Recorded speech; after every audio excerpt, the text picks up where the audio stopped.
Di wilayah ini, ada sebuah makam yang biasa jadi tempat orang menyepi, meminta nomor togel. Warga menyebutnya makam Mbah Rame. Tak banyak orang tahu siapa sebenarnya Mbah Rame. Yang jelas, nama ini kondang di dunia pertogelan. Kami pun penasaran. Malam ini saya sedang berada di sebuah pemakaman umum yang terletak di antara Desa Kertamaya dan Muarasari, Bogor Selatan. Di daerah ini terdapat sebuah makam yang dikenal dengan makam Mbah Rame. Ini menarik sekali nih, katanya ada makam yang sering didatangi untuk meminta nomor dan ada yang terkabul. Iya, memang nggak bisa dipungkiri ya, sebuah makam yang ada di tengah-tengah masyarakat itu, apalagi dengan banyaknya fenomena masyarakat, kemiskinan dan lain sebagainya, itu banyak orang mencari jalan pintas gitu loh, ingin kayak mendadak dengan melalui perantara bermain judi, padahal itu sangat dilarang dalam Islam. Fenomena yang menarik adalah ada sebuah makam yang dijadikan sebagai wasilah untuk mohon petunjuk agar nomor-nomor togel itu bisa keluar. Oleh sebab itu ini menarik bagi saya untuk diungkap siapa sebenarnya sesosok yang dimakamkan di sana yang disebut dengan nama Mbah Rame. Dan yang lebih menarik lagi gitu, bahwa di seberang nggak jauh dari lokasi makam Mbah Rame itu ada sebuah makom ya, yang disinyalir makomnya Syekh Abdul Qohar gitu. Ini yang menarik perhatian saya, menarik untuk diungkap seperti apa. Apakah kedua makam ini mempunyai keterkaitan gitu loh. Ini saatnya mediumisasi.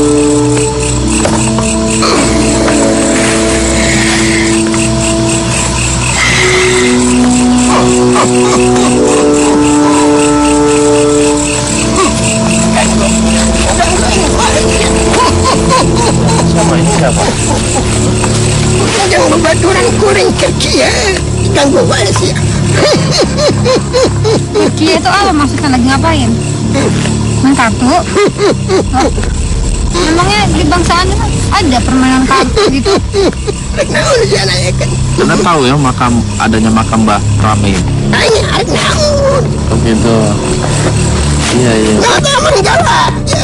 Yang sering-sering disebut barang itu Anda? Jadi dijajah main ketemu aja. Ya, pertama sekali sih saya pengen tahu sosok Nata Menggala itu semasa hidupnya seperti apa. Kalau teh hayang ngeberes itu kan coba-coba. Kenapa? Ada jadi. Nanti setelah kita selesai Ke hari tadi zaman kiwari. Dan ada dia. Jadi Anda memang semasa hidupnya itu Nata Menggala seorang penjudi gitu. Tapi betul dia jago silat, ditakuti orang, suka memeras uang rakyat juga.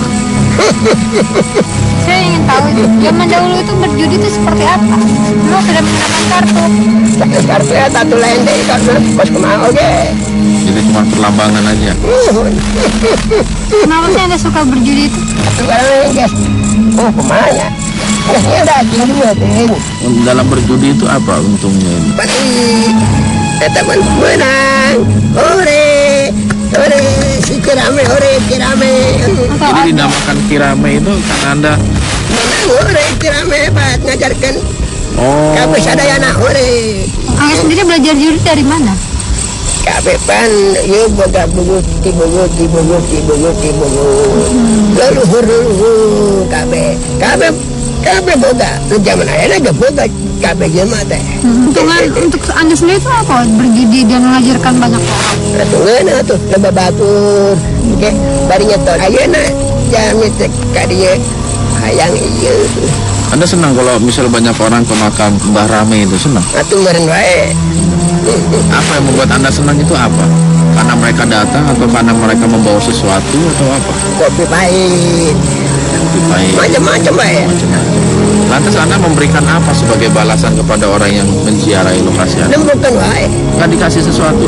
Sabodo hayang masorangan. Hayang hiji teh harita. Itu gimana sih caranya Anda Memberikan sampai orang informasinya itu? melalui apa itu? Uri urang ti jero kuburan. Terus diberikan nomor angka-angkanya. 6 angka. Kamu pasanglah. Esok akan keluar. Emang makhluk sejenis Anda bisa memberikan seperti itu? Bisa. Pan diacak-acak heula. Hitung-hitung lah. Bener. Terus sekarang kenapa nggak diberikan lagi kepada orang yang orang yang lain datang jarang? itu, menang. Saya perjanjian.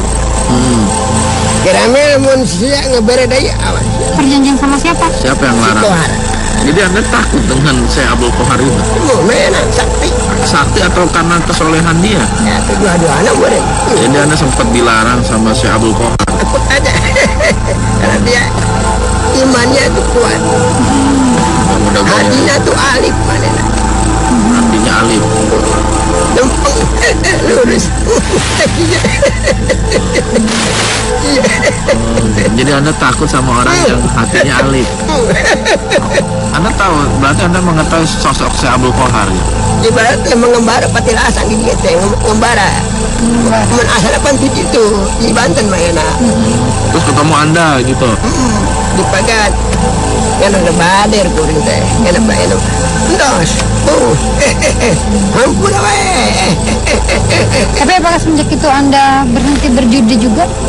Lebih enak entos. Tapi kenapa tadi Anda pas datang-datang bilang Anda sedang berjudi? Biar tahu kalau ini adalah si Rame. Natal Menggala. Setelah itu memang betul makamnya datang mendadak. Ada sebenarnya kami teh patilasan unggul.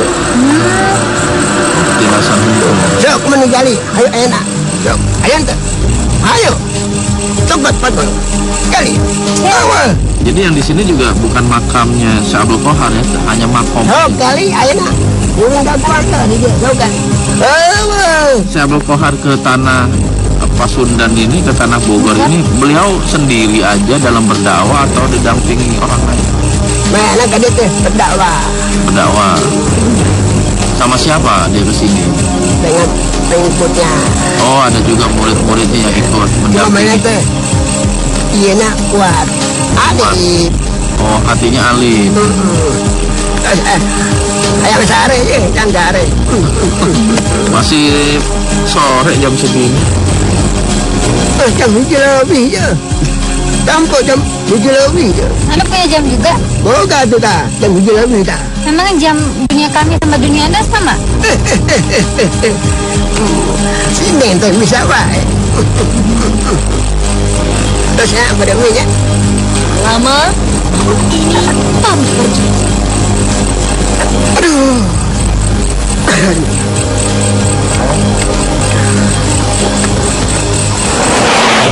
Tiba-tiba, apa yang terjadi?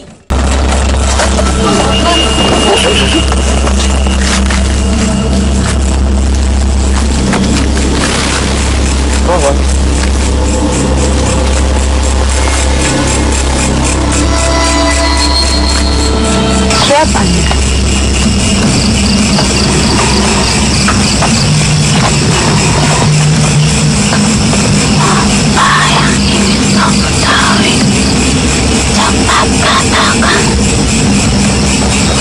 Saya bisa menonton tentang hubungan Syekh Abdul Qahar dengan Apa yang dilakukan Syekh Abdul Qahar terhadap masa Menggala pada zaman dulu nih?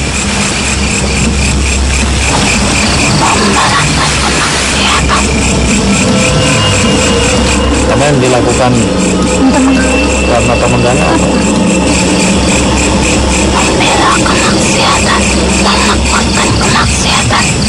kemaksiatan apa yang dilakukan memang?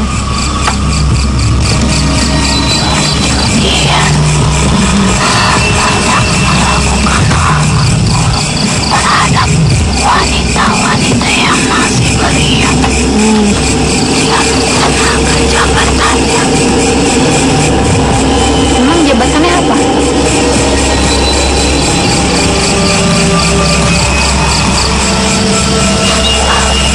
Wilayah di sini. Terus yang dilakukan Syekh Abdul Qahar apa dalam rangka untuk menarik kembali atau menyadarkan masa Menggala? Semuanya hanya melintasi daerah sini.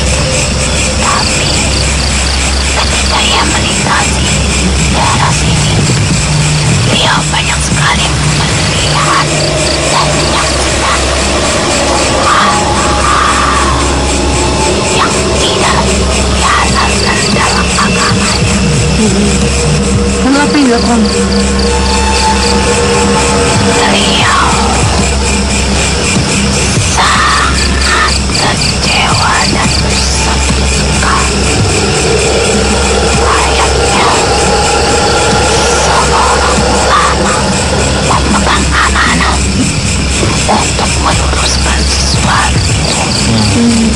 yang salah. Bicaralah dengan mulutmu. Jika tidak bisa, gunakan tangan.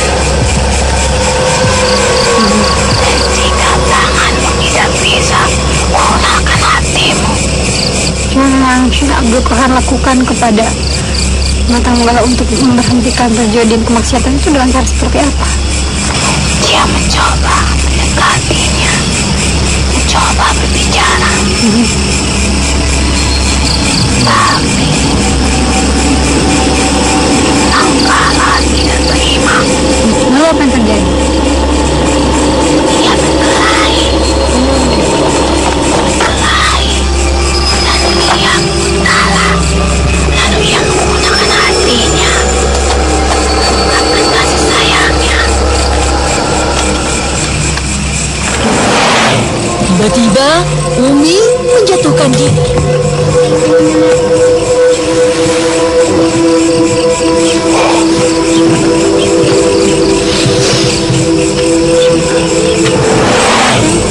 Kesimpulan atau hikmah apa yang bisa kita dapatkan dari perjalanan ini? Ya, walaupun belum bisa kita ambil kebenaran 100%, itu minimal hikmahnya begini. Sesosok orang yang selaku melakukan kemaksiatan ini segala macam itu selalu didamping oleh makhluk-makhluk yang juga mempunyai kecenderungan untuk menjerumuskan. Dan pada akhirnya ketika dia meninggal dunia, makhluk-makhluk tersebut pun bersemayam di makam-makam beliau untuk menyesatkan orang-orang yang hidup di generasi sesudahnya. Terus yang kedua, Syekh Abdul Qahar itu, ini menarik perhatian saya juga, terutama dalam memberantas kemaksiatan atau kejelekan keburukan-keburukan yang dilakukan oleh Nata Manggala tadi gitu loh. Dengan ada sistem dakwah tiga sistem dakwah yang beliau ajarkan ini sangat menarik. Yang pertama, beliau mencoba untuk memberikan nasihat, teguran, segala macam. Yang kedua, dengan kekerasan. Setelah itu baru masuk hati. Ya, setelah dikalahkan bukan malah Abdul Qahar Mas-Salman, tetapi mencoba untuk menarik simpati kepada Nata Manggala untuk sadar diri, untuk kembali kepada jalan ilahi. Seperti itu yang menarik. Bagaimana dengan datang berziarah kepada bukan makam tetapi kayak hanya petilasan yang tidak ada mayatnya itu? Iya. Jadi ada memang aliran-aliran tarikat gitu loh yang mereka mencari tempat-tempat sepi gitu untuk mendekatkan diri kepada Allah Subhanahu wa taala. Jadi mereka mendatangi petilasan-petilasan yang hakikatnya itu mereka lokasi tersebut jauh dari pemukiman penduduk, sangat sepi untuk berzikir, untuk bertafakur kepada Allah Subhanahu wa taala. Mereka hanya berpendapat bahwasanya bahwa petilasan orang-orang para wali-wali Allah itu mereka datangi untuk mencari berkah gitu. Padahal itu keberkahan hanya milik Allah, bukan milik orang-orang yang pernah diam di lokasi tersebut. Keberkahan hanya milik Allah. Terima kasih atas penjelasannya. Sama-sama. Waalaikumsalam warahmatullahi wabarakatuh. Anda sempat dilarang sama Syekh Abdul Qahar. Dia imannya itu kuat. Mudah-mudahan Hatinya itu alif. hatinya alif. Lempeng. Lurus. Kakinya. Jadi Anda takut sama orang yang hatinya alif.